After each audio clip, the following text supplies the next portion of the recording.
Hi, everybody. Welcome to the Jimmy Dore Show. We have special guests today. I'm sure you're familiar with the work of Oliver Stone. He's a Academy Award-winning writer, filmmaker. His movies include Midnight Express, Scarface, JFK, Nixon, W, Snowden, and that's just touching the surface.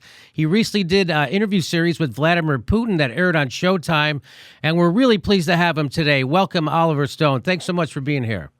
Thank you, Jimmy. It's a pleasure to be here.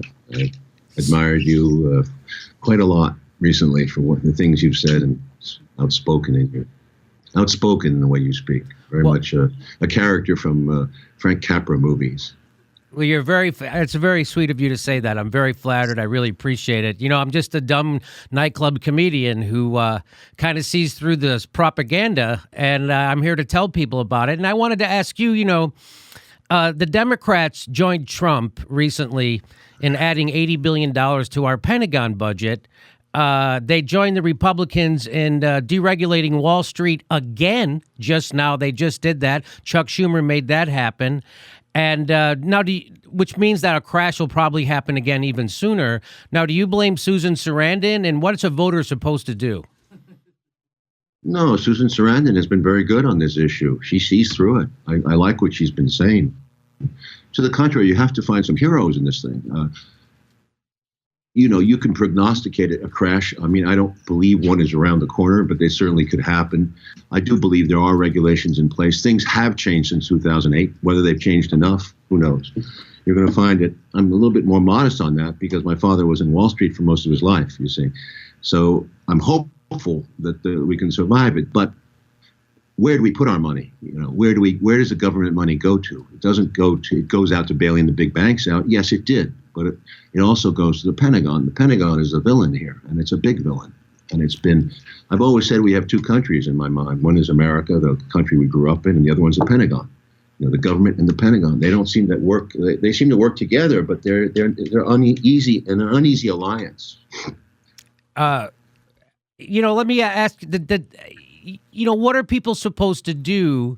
I mean, do you have any voting strategies that you imply or that you talk about? Because I caught a lot of heat here because I didn't want to vote for Democrats anymore who were pro-war and pro-Wall Street. And here they are. The Democrats are supposed to be resisting Trump, and they're going right along with his wars, and they're going right along with his deregulation of Wall Street. So do you have anything to say about that? What are your feelings about how people should be voting and what the predicament we're in right now in the United States as voters? It's a very tough one. It's hard. You have to get left of the Democrats because the Democrats have become center-right. So, politically, I'm not a strategist, and I know people who do this thing 24 hours a day, and they're very good at it.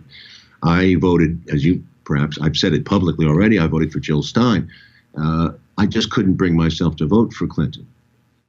I don't like anything that Trump has done, except with the exception of his Russia. But, I mean, we should talk about that separately, but I just don't like anything that Trump has done. But on the other hand, Clinton has not brought us any hope. So, there are candidates I like, Sanders to some degree, although his foreign policy is woeful, what he said. And new people like Tulsi Gabbard. There's a whole bunch of younger Democrats coming up, and we have to have faith in them. Or a third party, I wish we had a third party in this country. Like, I wish we'd had parliamentary politics like they have in Europe. We desperately need that. But very people, they talk about Jill Stein as an evil villain here. But, if you really look at the numbers mathematically, I read an analysis of this. Gary Johnson stole far more votes from Trump's cause than from Clinton's. So Gary Johnson, as a Libertarian Party, who I like him a lot, really was a third party candidate, damaging third party candidate in this matter. Well, people gave Gary Johnson a hard time because he didn't know what Aleppo was or where it was. And I was like, Well, if you don't know where Aleppo is, you can't bomb it. Very well said. You're funny. And I really appreciate your show. We need it. It's a fresh air show. It's sad that it has to come up through the internet. In the old days, I guess it'd be Mort Saul. You look a bit like Mort Saul. Oh, that's very nice of you to say. Again, it's very flattering. The Democrats just nominated a billionaire for governor in Illinois. He spent $70 million in the primary campaign, which is more than Trump spent of his own money to get elected president.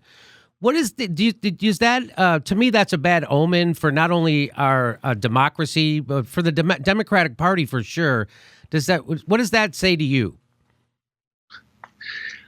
Capra made movies about this way. It's always been corrupted. The political game, money, big power, millionaires. This goes way back in American history. Roosevelt, remember, was hated by the rich class, the Wall Street class. And what Roosevelt did was a tremendous amount of reform, but it was little compared to what a lot of other people wanted to push him to do more. But even Roosevelt, look what happened. He comes out and he dies, unfortunately, at the wrong month of the war.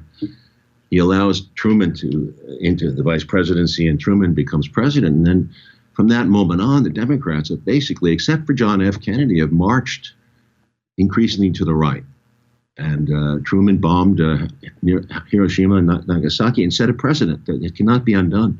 And then we peeled back the legislation, the New Deal legislation, gradually. Ronald Reagan was the worst enemy of it. And he was very effective, Reagan, although he had a completely false platform, false man.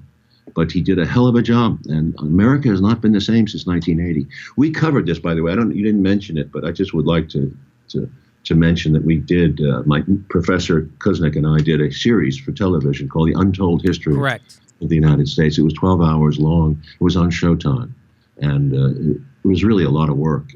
But it went from 1890 to 2013. If you have a chance, please watch. The Reagan chapter is terrific. Yeah, no, it's fantastic, and the stuff about Truman and that's that. Eisenhower. You talked about that isn't what I was expected to talk about today, but and Chomsky says that the biggest terrorist program in the world is our drone program, and you exposed how I've gotten in discussions about this with people who consider themselves left, and they say that Truman should have dropped those bombs. And of course, he shouldn't have, because the Japanese, as you point out, they were looking for a way out of that war, and we had cracked their codes. So we knew that. Yeah. And Truman dropped that bomb anyway. So this kind of goes into this whole narrative that I see a lot on of us against them. The Muslims are bad. Everybody else's terrorists are bad. But when we do it, it's for freedom. And still, we've only been at. I'm sorry. Go ahead. No, I mean, you've gotten to the essence of it. Is America has always been exceptional, has lived in an exceptional zone, and has the right to meddle, intervene in other countries, replace governments left and right, and more than 50 times now. Every country in the world has felt our presence, and it's gotten heavier as we've gotten weaker. The irony is that we've become so threatened by anything, that Russia, China have been parlayed into this gigantic beast that we have is a threat to us. That's our national security strategy that just came out this year again. It repeated this issue about a rivalry with China and Russia, in addition to which North Korea, Iran are considered threats to us. So we've done a great job of building up threats to our country, and that has financed this military industrialized economy that we have. This is a military garrison. That's what we have become.